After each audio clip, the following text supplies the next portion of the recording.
Before the Passover celebration, Jesus knew that his hour had come to leave this world and return to his Father.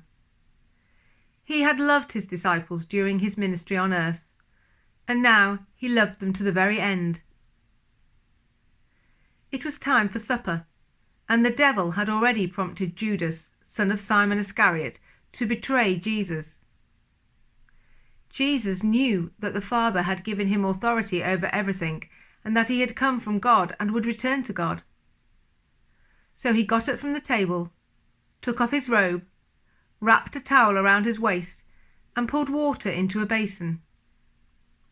Then he began to wash the disciples' feet, drying them with the towel he had around him. When Jesus came to Simon Peter, Peter said to him, "Lord, are you going to wash my feet?" Jesus replied, "You don't understand now what I am doing, but someday you will." "No," protested Peter, "you will never ever wash my feet." Jesus replied, "Unless I wash you, you won't belong to me."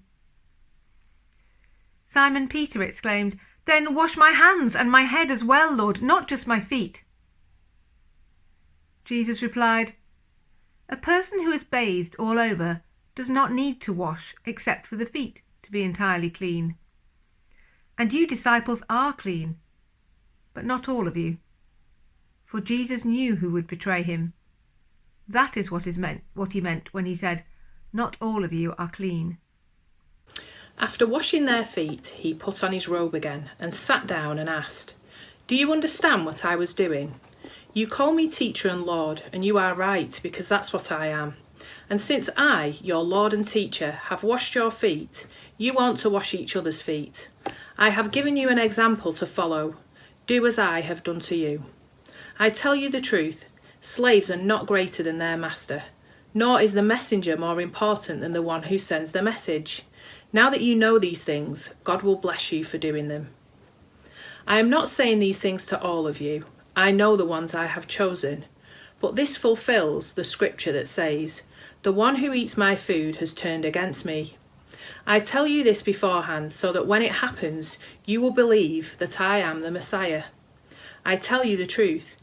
Anyone who welcomes my messenger is welcoming me, and anyone who welcomes me is welcoming the Father who sent me." Now Jesus was deeply troubled, and he exclaimed, "I tell you the truth, one of you will betray me." The disciples looked at each other, wondering whom he could mean. The disciple Jesus loved was sitting next to Jesus at the table. Simon Peter motioned to him to ask, "Who is he talking about?" So that disciple leaned over to Jesus and asked, "Lord, who is it?" Jesus responded, "It is the one to whom I give the bread I dip into the bowl." And when he had dipped it, he gave it to Judas, son of Simon Iscariot. When Judas had eaten the bread, Satan entered in him. Then Jesus told him, "Hurry and do what you're going to do." None of the others at the table knew what Jesus meant. Since Judas was their treasurer, some thought Jesus was telling him to go and pay for the food or give some money to the poor.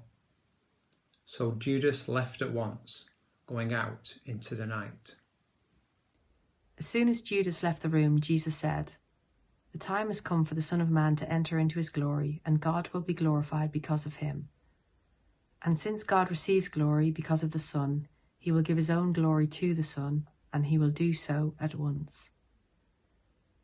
Dear children, I will be with you only a little longer, and as I told the Jewish leaders, you will search for me, but you can't come where I am going. So now I am giving you a new commandment. Love each other. Just as I have loved you, you should love each other. Your love for one another will prove to the world that you are my disciples."